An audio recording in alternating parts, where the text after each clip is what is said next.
everybody. Really glad to be with you this week. I wanted to talk with you about a couple of things that are in the news right now, or maybe not in the mainstream news, but certainly are news that we should all know about. The first thing I wanted to talk about was an email I received last week on September 21st, along with thousands of other Canadians. You may have received this email. Much to my surprise, in my inbox on September 21st, I had a personal email from Kenney, the Minister of Citizenship and Immigration. And in this email, Mr. Kenney was congratulating himself and his deportation ministry on their record around protection of Iranian LGBT refugees. So Mr. Kenney was going on in the email about all of the protections that they offer to Iranian refugees who are gay, lesbian, bisexual, or transgendered, and had links to a number of stories about this.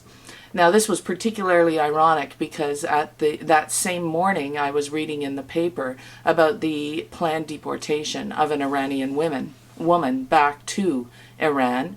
Her refugee claim was deemed to be unjustified. She was very, very fearful of returning to Iran because her husband there, an abusive husband, had accused her of adultery, and that is a crime that is punishable by stoning or imprisonment in Iran.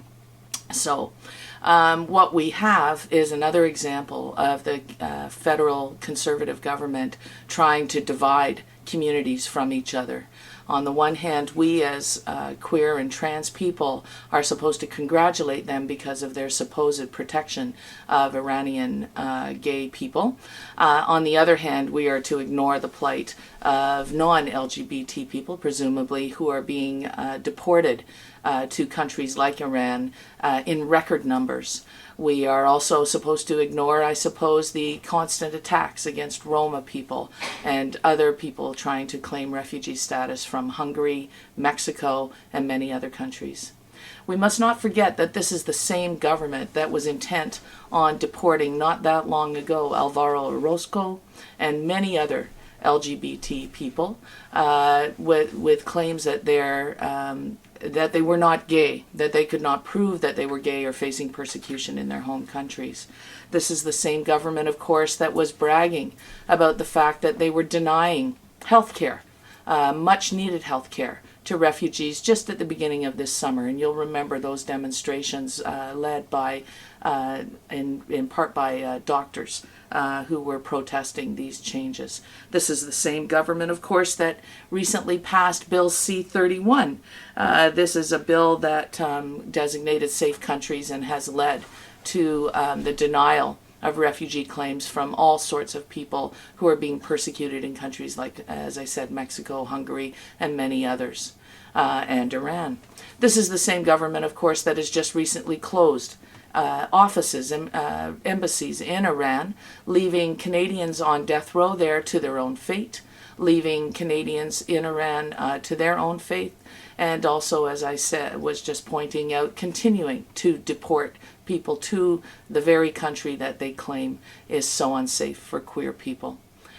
We have to be very clear that we don't accept this. This is a government that currently has Bill C-43 up. This is a law that would allow the conservative government to deport permanent residents if they are convicted of a crime and jailed for more than 6 months, no matter how long they've been here in Canada. So this would include people with permanent resident status who came here as children, as babies, who have lived all their lives in Canada and are in fact Canadians, have been raised in our Canadian system. But no matter, based on status, based on arbitrary decisions taken by often racist and usually misinformed immigration and refugee board officials, this would allow these people to be deported merely because they've been targeted, perhaps, by police who are known to racially profile and to ask for people's status without any cause or justification.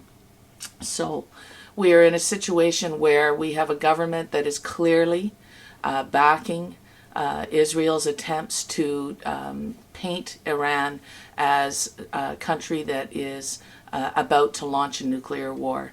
And our government is ramping up the propaganda ramping up the campaign to demonize Iran.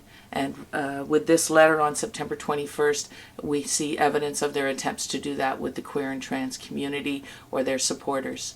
Many people wondered, how did he get my email address? Well, what we found out is that the government, Mr. Kenney's office, has taken signatories off of the Alvaro Orozco petition campaign, that's and off of letters and things like that people have written. I'm not surprised by that. That's what governments do. That's what political parties do.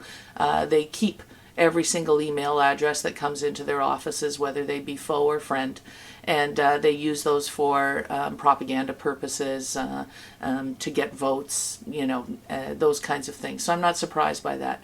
But we do need to be very, very concerned about the fact that they are using this information to try to promote war against Iran, to try to prop up the Israeli government in its attempts to demonize Iran, to justify its actions against Palestinians and other human rights violations.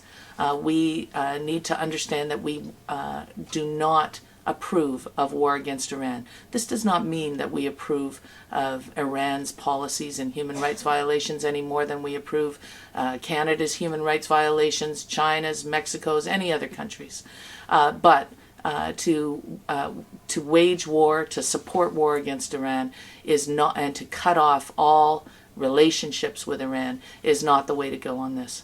So I want to let you know that on October 6th, Saturday, October 6th, there is a demonstration sponsored by Toronto Coalition Against the War.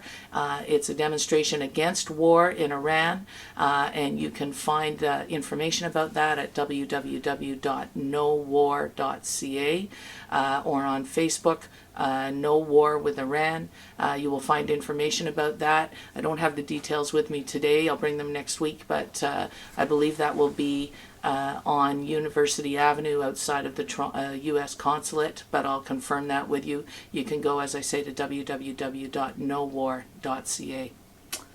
Meanwhile, back to Canada.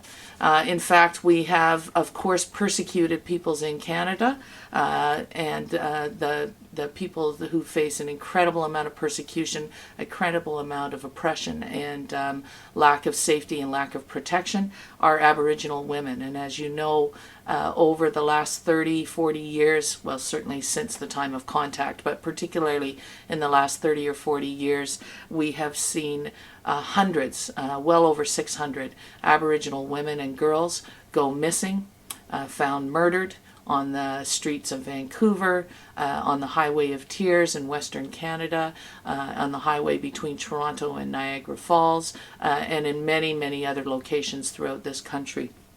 Every year, the Native Women's Association of Canada asks local groups to organize vigils, the Sisters in Spirit vigils they're called. And this year the Native Women's Resource Centre again is organized the Toronto Sisters in Spirit Vigil. It's happening on October 4th at Allen Gardens. Now this is south of Carleton and north of Gerrard for those of you who aren't in the downtown. So Allen Gardens, as I say, at Carleton and Gerrard, also between Jarvis and Sherbourne. At the greenhouses there, you'll see, I believe it's the 7th annual Sisters in Spirit Vigil. It starts at 6 o'clock. And it's really important for us to come out to hear the latest developments on what's happening around these crimes. Just the other day, a man who had been, I believe, murdered or found dead has been linked to several of the disappearances and deaths on the Highway of Tears and in other areas. Of course, we have the ongoing investigation rising out of the Picton murders and the revelations of just terrible neglect and abuse of power by RCMP officers, Vancouver Police, and others.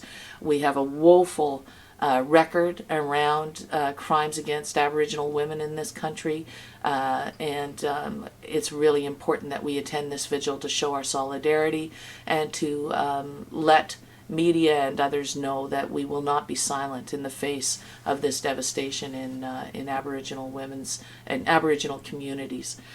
So I encourage you to go out Thursday, October 4th at 6 o'clock at Allen Gardens for the Sisters in Spirit Vigil. And I think if you go on Facebook and put in Sisters in Spirit Vigil, you'll find links to the Toronto action. And again, as I say, I'll bring more information about the No War Against Iran demo on October 6th. That'll be next Saturday, October 6th, I believe at 1 p.m., but I'll bring you more details, or you can go to www.nowar.ca.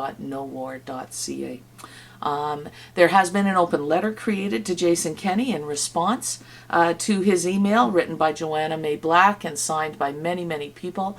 You're certainly welcome to go on Facebook, look for an open response to Jason Kenney, and you'll see that. If you're on Facebook and connected to these networks, perhaps you've received it.